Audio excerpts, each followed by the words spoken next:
Namaste, everyone. So, today we're going to read in Book 5, Chapter 33, on the description of the greatness of the Devi. But before I start, I wanted to clarify some things from previous readings. So,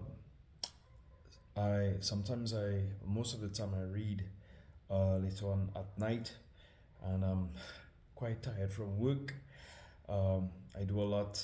I have a regular day job. I'm a musician, and yeah, and so basically sometimes that leaves room for sometimes being tired and making a couple mistakes. So with that being said, I believe in a previous chapter it was on the killing of Sumb, not Shambhu, Sumb, which was basically chapter 31, on the death of Sumba, right? That was it. That was the chapter on the death of Sumba. So no Shambhu. My mind is always on Shambhu, so that's why I made that mistake, right? But it is Sumb. And I believe sometimes there's also some typos in the translation from Hindi to English. So it wasn't Sumb killed Kali. It was Sumb fighting Kali, right? Or fought Kali. So so anyone who had any questions or any confusion with that, ever so often I'll try to clarify things, and so hopefully everything could somewhat make sense. Everything I'm doing is not pre-read. I'm reading for the first time. I have a goal to read as many Puranas in this lifetime and try to put them out there. You know, even like I said in previous videos, I'm neither a priest. Actually a third generation that was born outside of India, originally from Trinidad and Tobago. If there's anyone else who's not from this island in the Caribbean listening to this, and I just thought I should make a couple disclaimers ever so often on the videos, so there's no confusion. Especially if they see an Indian guy trying to pronounce Indian words. So, Hindi is not my first language. I'm still learning very basic stuff. My great grandfather and grandparents, they were from India, both my mother and father side. So, but we kept on the culture and the religion and so forth, the way of life here in Trinidad and Tobago. And so, again, I sometimes here and there will be struggling, but I'm trying.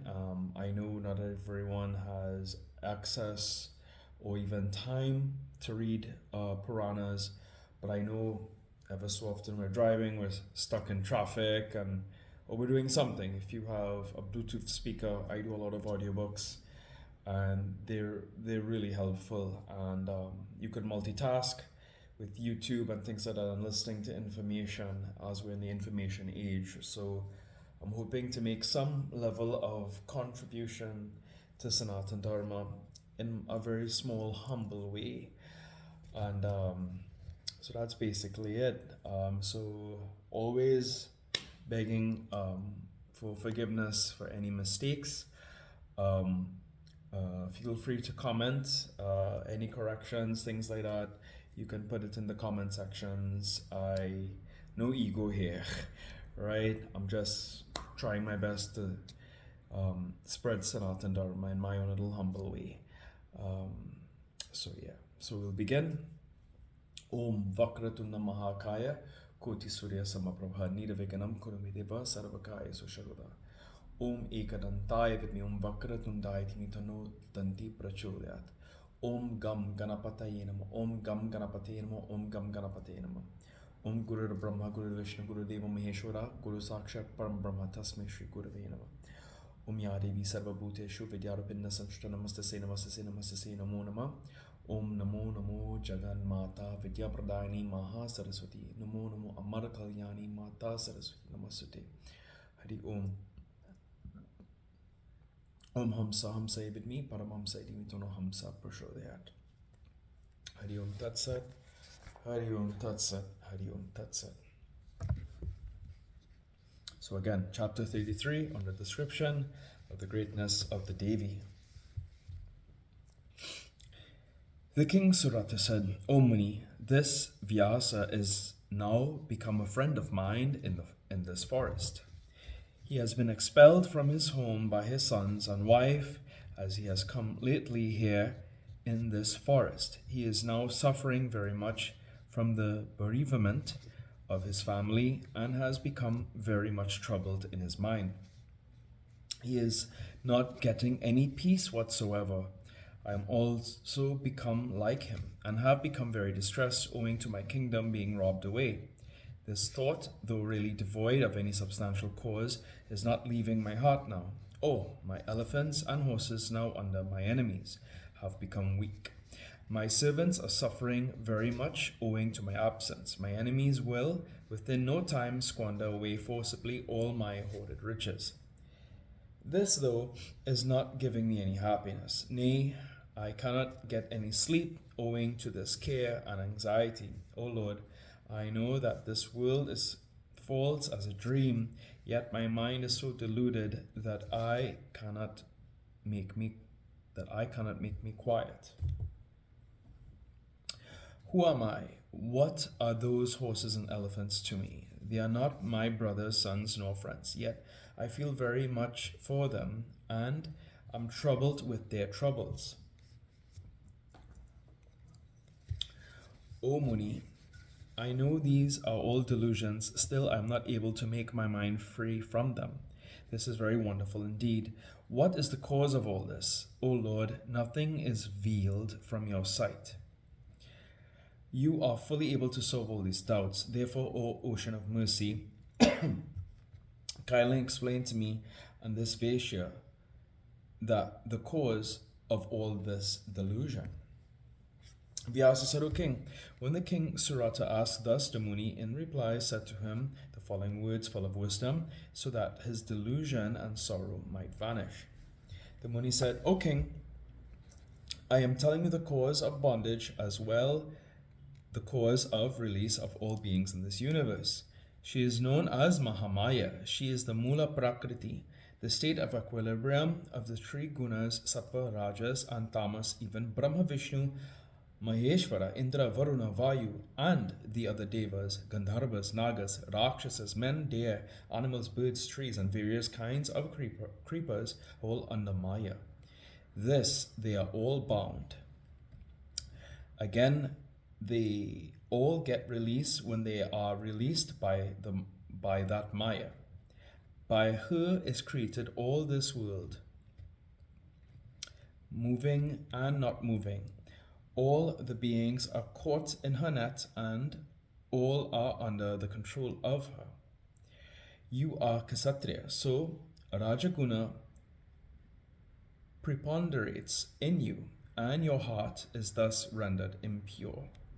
She by her Maya deludes even the minds of those who are Janis and or wise, but you are but an ordinary man compared to them. Even Brahma, Vishnu, and Mahesa, though possessed of vast wisdom, still roam under the sway of Maya. In the three worlds, completely deluded by their attachments to the sensual objects, O king, in the Satya Yuga, in ancient times, Vishnu Narayana himself performed a very hard tapasya in Svetadvipa.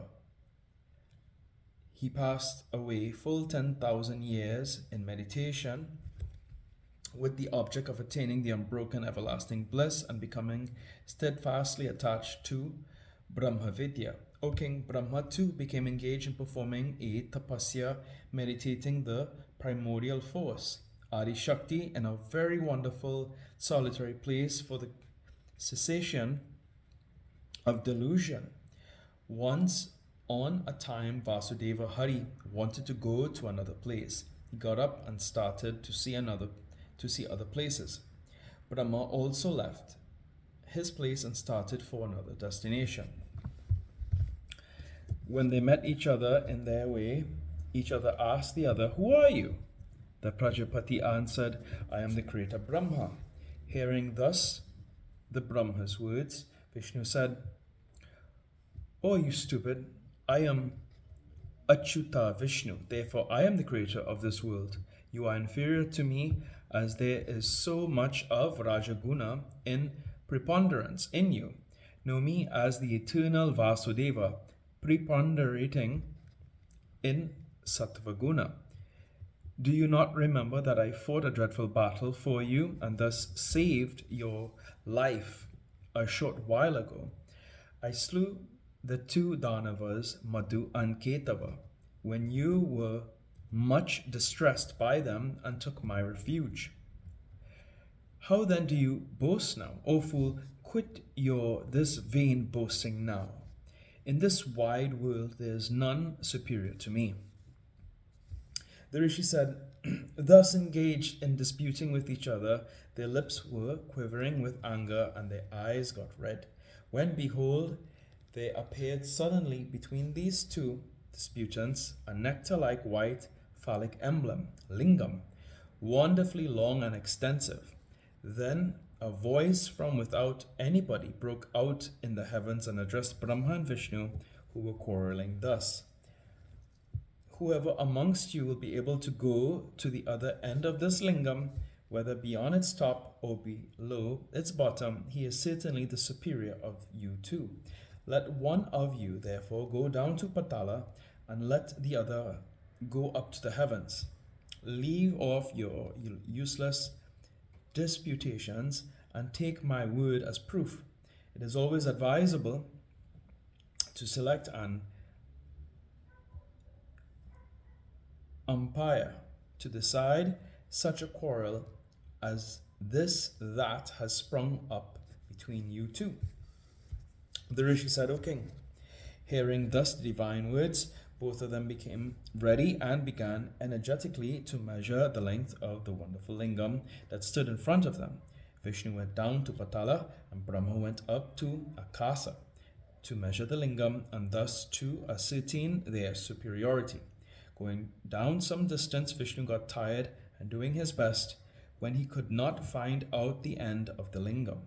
He returned and remained at the desired meeting place. On the other hand, Brahma was ascending to the skies when he got one Ketaki flower dropping from the head of the lingam. He became overglad and returned also to the desired meeting place. Brahma became very much elated with vanity, and when he returned, he at once showed that flower to Vishnu and spoke thus the false words: "O Vishnu, this Ketaki flower has been obtained from the head of the lingam. I have brought this to you simply that you would recognize it and be convinced in your heart." Hearing these words of Brahma, Vishnu saw the Ketaki flower and said, "O Brahma, who is your witness in this matter? He whose words are true, who is equal to all, who is intelligent, pure, and always of good conduct. He can be the witness of such matters of dispute." Brahma said, "Who will come now and as witness from that far off place? This Ketaki flower is the witness. This will give evidence." Thus saying, Brahma requested Ketaki to give evidence. Ketaki soon replied thus to convince Vishnu: "O Vishnu, I was on the head of Mahadeva. Brahma has brought me from there down to this place. You ought not therefore to have any doubt on this point. My word is the evidence of Brahma, has gone to the other end of the lingam. Some devotee of Shiva put me on his head and Brahma has got me down from there." Hearing thus the words of Ketaki, Vishnu was very much astonished and said this: "I cannot trust your words. If Mahadeva comes and speak this himself, then I can trust and take it as proof." The Rishi said, "O king, The eternal Mahadeva, hearing the words of Vishnu, spoke thus to Ketaki with great anger. O liar! Do not utter such false words. You dropped down from my head, and Brahma, while ascending up, picked you up on the way. Now as you have told a lie, I will never take you. You are henceforth forsaken by me. Brahma was then very much put to shame. He bowed down to Vishnu. Mahadeva forsook the Ketaki flower from that date. O king, such is the power of Maya. When Brahma, Vishnu, and other wise persons are so self-deluded by her, what need to speak of other ordinary mortals? See, Vishnu, the Lord of Lakshmi, is self-deluded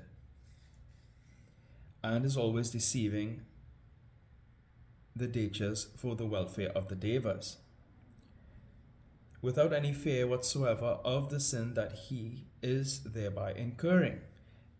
Though he is the Lord of all, yet he has to take several incarnations in several wombs, forsaking the pleasures of the heavens and fighting with the Daityas.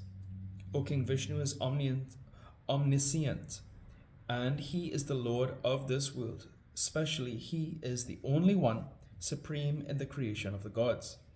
Now, when Maya exercises such a powerful influence on Vishnu,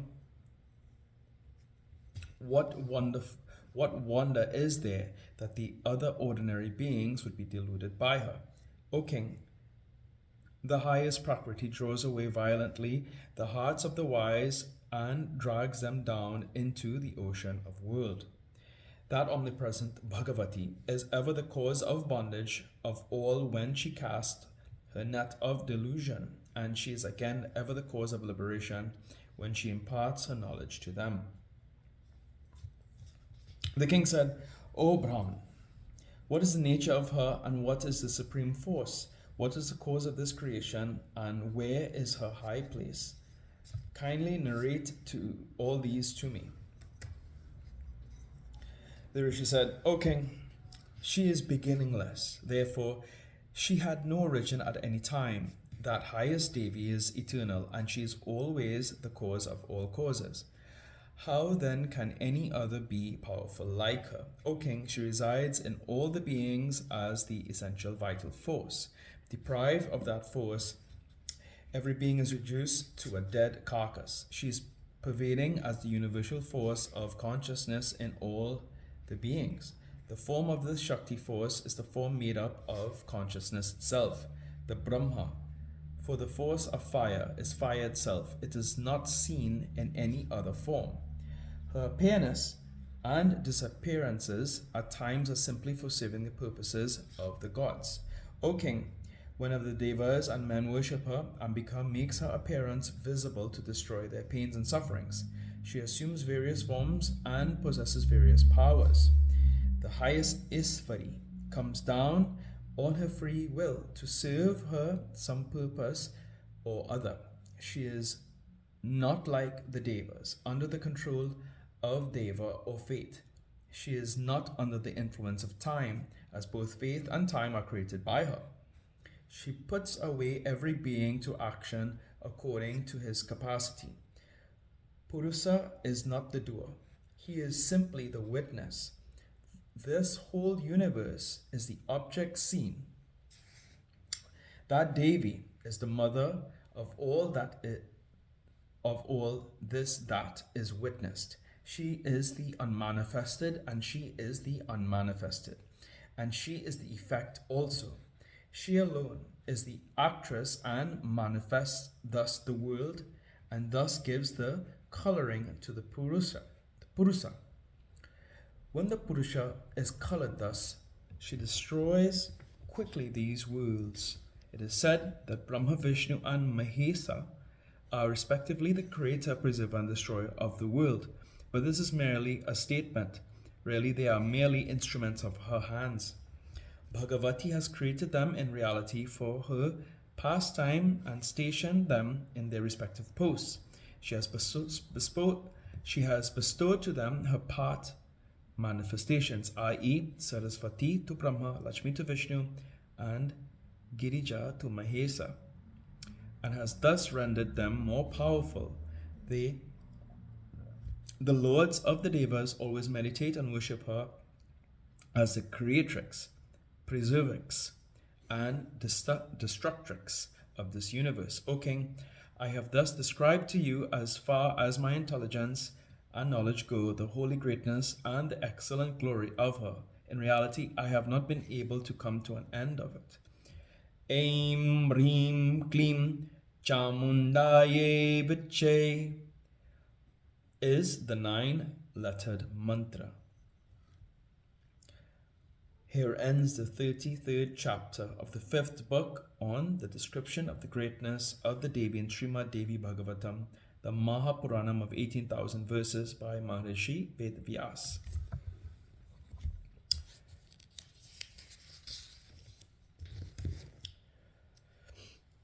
Om Jayanti Mangalakali Bhadrakali Kapali Durga Kashima Shipadatri Swaha Swatha Namasute. Om Tumeo Mata Chapita Tumeo Bandusha Chasaka Tumeo Vidya Dravinang Tumeo Sarvam Mama Deva Deva. Om Shanti Shanti Shanti.